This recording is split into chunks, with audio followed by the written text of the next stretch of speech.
I'm delighted to have Hazel with me today, and she's going to share how you can work with photographs. So I'm going to hand straight over to you, Hazel, please. Tell us what you've brought with you. Yep, so I brought a number of photographs with me, and I love working with them because it gives a real window into the reality of our childhoods, and it captures moments that we might remember but don't actually ground them. So this having the photographs is great. And this particular photograph, I was just so excited when I found it. It's a picture of me at 1 year old with my little sister. And it's a feeling that I have always known. It's a feeling of shock and surprise and tears. I have a real sense of tears that come when I have this feeling. And I don't know if you can, when you look at this photograph, I don't know what you see, but what I see is me at one, no longer in the arms of my nana because my baby sister is there now. And the look that I have got is just, what the heck is that? And I'm so shocked at being replaced, if you like, as the baby of the family. And I didn't see it coming. I was only one. And yeah, so that's the feeling there. I really heard that word shock as well. Yeah. It sounds like this is very much an emotional response to the picture. Absolutely. So there isn't cognitive words to it. There are just feelings. I think I heard that, I've found the moment. Yes. And all through working on my own stuff within a child work, I've had this sense of a very core early script of hurt and abandonment and rejection, and it's not a cognitive thing, so it's not something I can put words to easily. It's just a feeling. Yeah. And if I was to work with this picture with the clients, it wouldn't be about trying to understand it. It would just be about, let's go there, let's feel that feeling.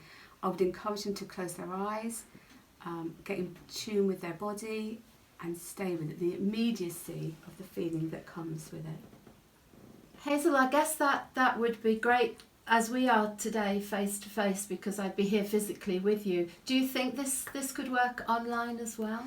I think it could work, and I think that it would have worked with me. Yes. Because I think I can go to quite deep emotions and then ground myself quite easily afterwards. So I guess you would need to know yourself, Yeah. whether you felt that your clients was somebody that could ground themselves. And we know this with every creative intervention, that whether face to face or using Zoom or something and them showing you the picture, is the client suitably able to ground so they can do the deeper work, because we don't know where it might take them, do we? No, but it's so powerful, and for me it was just a revelation, a feeling of, I know this feeling. And I think over the years I've almost asked myself, have I made it up? Is it real? Am I making a big deal out of nothing? But when I see this, it's like, no, that's the feeling. Do you know, I've got the word validation. Yeah, It's a validation it of that feeling you've had all your Yeah, life. And you yeah. feel the emotions there right It is. now. It is. It can be. It can come really quite easily. Yeah. And but it's a lovely feeling that I can see it. Thank you, Hazel.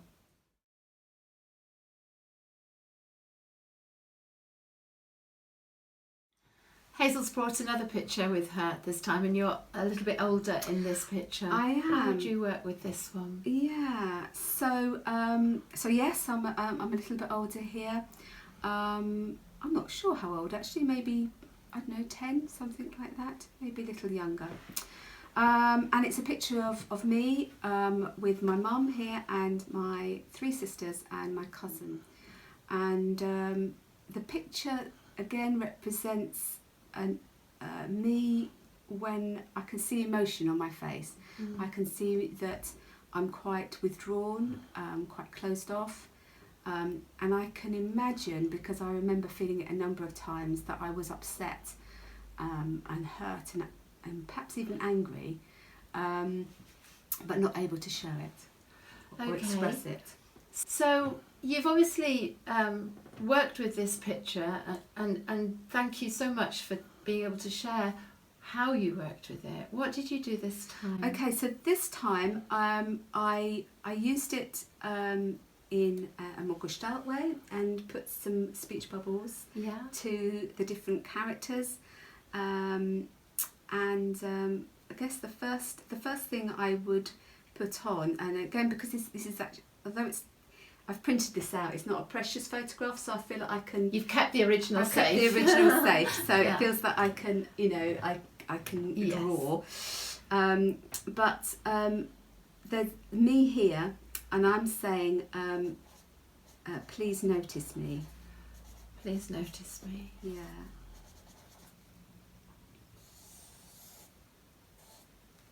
Yeah. I'm upset.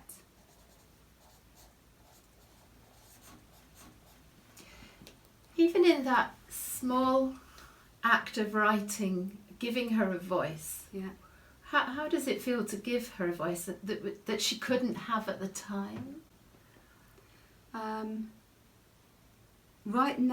Just putting that one on still feels like it's hidden, still feels like it's not accepted. They can't hear you. They can't hear me, no. I'm still saying, please notice me. Yeah. But I'm saying it in a way that isn't loud. I'm withdrawing. I'm quite closed down. I'm on my own. Is that a feeling you still recognise now? Yeah, it's a feeling that that I know I have to push against.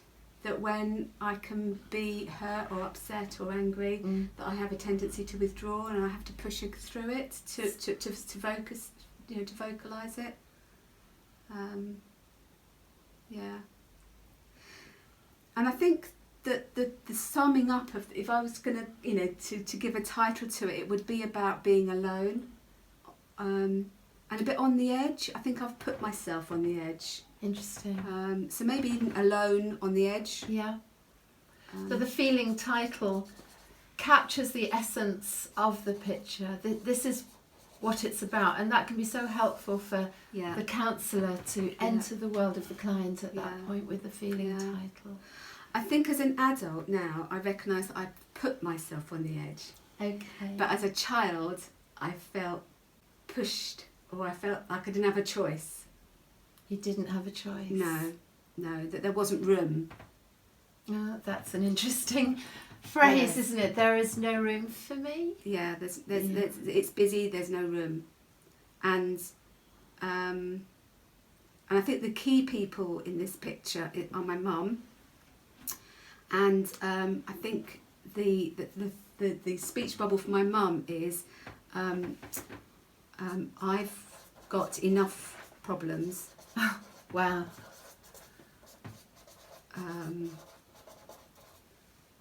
Almost let me be, even just let me be. So it's like I can't rely on Mum to give me that time and space because she's got enough already. It's a big family, 4 daughters. Yeah, 4 daughters. Yeah. And it's interesting, even at that young age, you'd sense that I can't bother my mum. Yeah. Have I got that right? Yeah. Yeah. And yet, Chrissy here, she's got the grin, and for me that says I'm all right, Jack. And Chrissy was the baby in the last picture. I'm all right, Jack. Now this is the bit where I say, how interesting that you're laughing at that moment. You know, that thing we counsellors do. Absolutely. And that's because as an adult I know, like I'm projecting onto this. I know. But this is a core script. The baby's okay, Mum's too busy, I'm on the edge. Wow. Please notice me. So that again, it was almost a repeat in some ways of that first photograph. Because you were on the edge of the chair. I was on the edge of the chair. You were on the arm of the chair. And Chris is all right, and she's the focus, and she's created a sense that there isn't space for me. So this is just, in some ways, it's exactly the same thing, but a little older, and I'm now behaving slightly differently. I can be cognitive about it now rather than a deep emotion, but it's the same issue. I'm going to just bring in the bit about working online here as well, because this would be possible, wouldn't it? Because definitely. then you could say, okay, what do you sense the people in your photograph might be saying or thinking? Yeah. And are there feeling words around that kind of... I think this is much more grounding than the first one, because it's much more cognitive. Yeah. The cognitive is, the thought processes are coming in out now, as well as the feeling, emotions. Yeah. So I'm not so much her as I'm my adult looking at her and understanding what was going on. It's really helpful. Thank you, Hazel.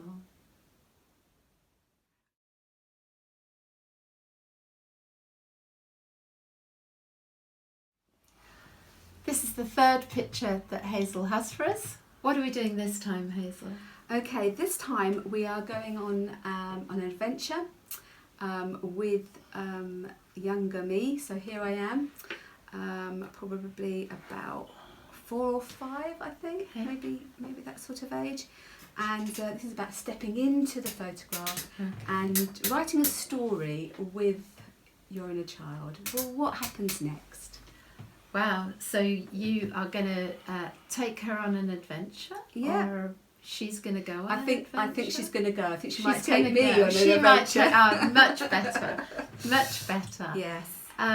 Right, so as the counsellor, you would just offer this. I wonder what she wants to do, that sort of thing. Yeah. I would encourage the client to close their eyes and to step into the photograph. Would you do that for us as to what happened when you worked that way? Give it a try. Okay, so I'm just going to close my eyes, get in touch with how she's feeling. Could I, just before you go too far, could I make a suggestion that maybe you say, get in touch with how I'm feeling? Yeah, absolutely. Okay. I'm really excited. There's an amazing castle here, and I really want to go and explore it. I can just sense a little bit of anxiety about whether I'm going to be allowed to go on my own. But I really want to go on my own. I really want to explore it. Without my sisters. It's almost like, in fact, I feel like I'm asking my permission for myself as an adult. Will you come with me? Okay, we're gonna go. So I'm feeling a little nervous, anxious, but really excited as well. And we're gonna go and find some steps that lead us up into the castle.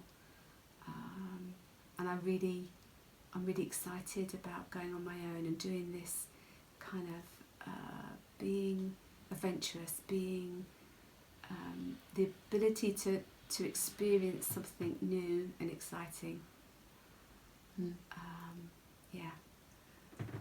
Thank you, Hazel. What was that like to do? It was interesting. I think the interesting thing was that sense of, is it okay? Did I get it right? You were asking permission of adult Hazel? Yes. It was almost like I felt like, don't ask Mum because she won't let me go. Or the others might want to come with me. Isn't that fascinating? Is it? I'm wondering if she's sort of, now she's got a nurturing parent in you, or a more adventurous parent in you. That actually she would rather ask my permission than ask Mum's. And I think there is something about not wanting my older sisters to come, because they might take over and be bossy. They're older, but not wanting my little sister to come either, because that means I've got to look after her. You've got to look after her. Yeah, and so I want to be on my own. I want to do it on my own.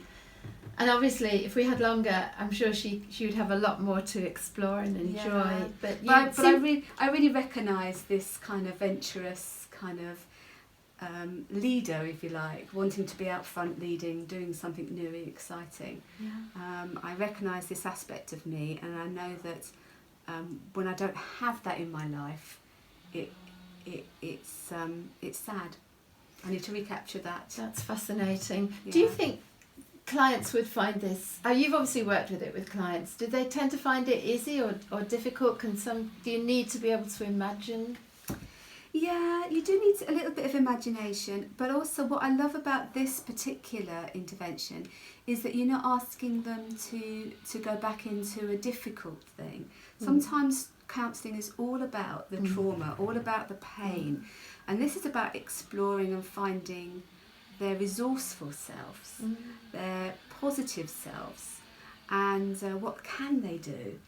And I know sometimes really when I've worked with a client in this kind of way, another intervention is, you know, quite a fun one. Okay, little Hazel, if you had a superpower, what would it be? What would you be able to fly, or would you be able to be invisible, or what do you think your child self would choose? I think, I think she would love just to be able to climb. To climb? Yeah, I think that sense of almost like a Spider-Man thing, being able to climb up the sides of the walls, you know, that kind of thing. She's pretty determined, and quite fearless, actually. We're kind of also in the area where some people will see if their client can write a fairy story, which they are in part of. So there's something magical about this world of imagination, that you're not just restricted to what you could do as a 5-year-old, but you can have a real adventure. It can be quite powerfully healing. And capturing that resourcefulness inside us. Yes. And saying, actually, this is what I need to be doing in my life. And this then, I think I heard you say that as I've got older, I recognise I need this place of leadership in my life. Yeah. I need to be able to do something extraordinary. Yeah. And if it's not there... And permission somehow. There's that permission is quite an interesting thought. But that I can give it to myself, but also to seek out people that will inspire me, will mentor me, will encourage me to do things. Will help you climb mountains and walls and castle walls. And that's lovely, Hazel. Thank you.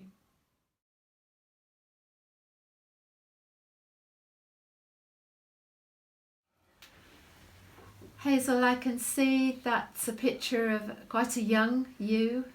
Yeah.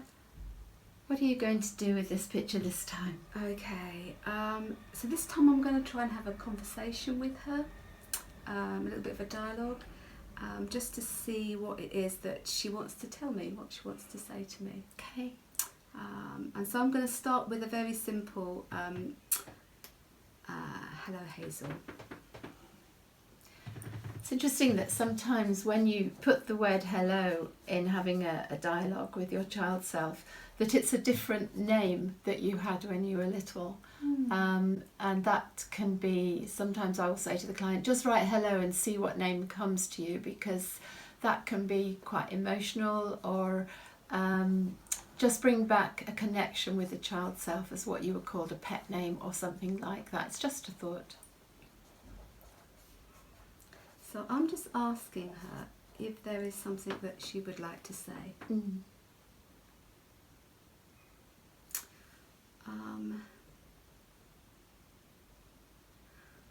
And I'm going to use my left hand to reply. So Hazel's going to do left and right hand dialoguing with the child self. When you engage with your non-dominant hand to find the words the child is saying, the clumsiness of forming the letters can actually connect you quite powerfully with the child self. And the idea is to just go with what comes. Don't try and censor it or work it out. So Hazel's doing this live now for us. So oh wow. And we'll see that the writing is like a child's writing. I'm going to let you go with it now, Hazel. I don't know.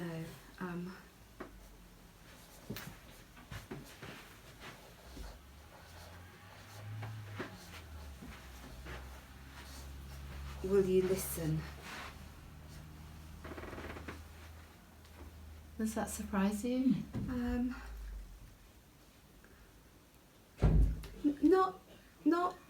Not completely, but yeah, there's a sense that she's not sure I'm going to hear her, listen to her. So I'm just going to say that. I'm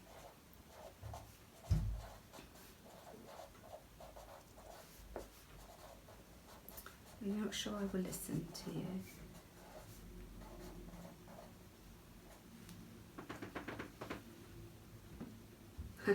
She's saying,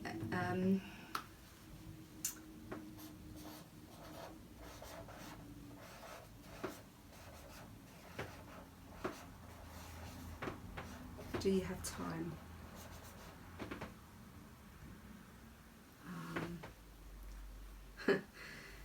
So I think there's a sense that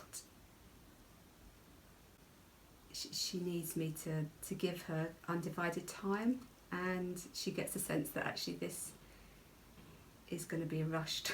You're going to fit her in. I'm going to fit her in. I'm not really going to listen.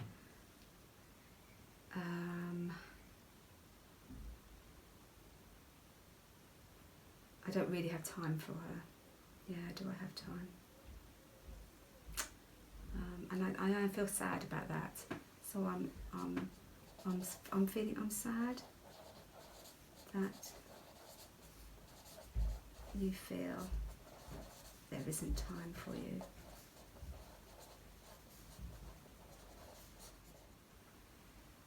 Yeah.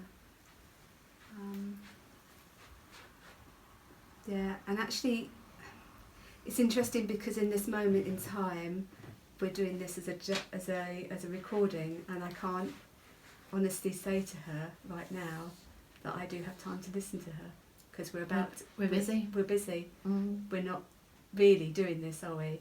It's different. Yeah. It's interesting, isn't it? A mixture of a demonstration and the real feelings that come up even in doing this. It's a demo, but it's real. It's real for her, and she's like, I almost feel like she's saying, you're using me as a demo. You're only doing this because Pauline asked you to. You're only doing it to show other people. You're not really interested in what I think. And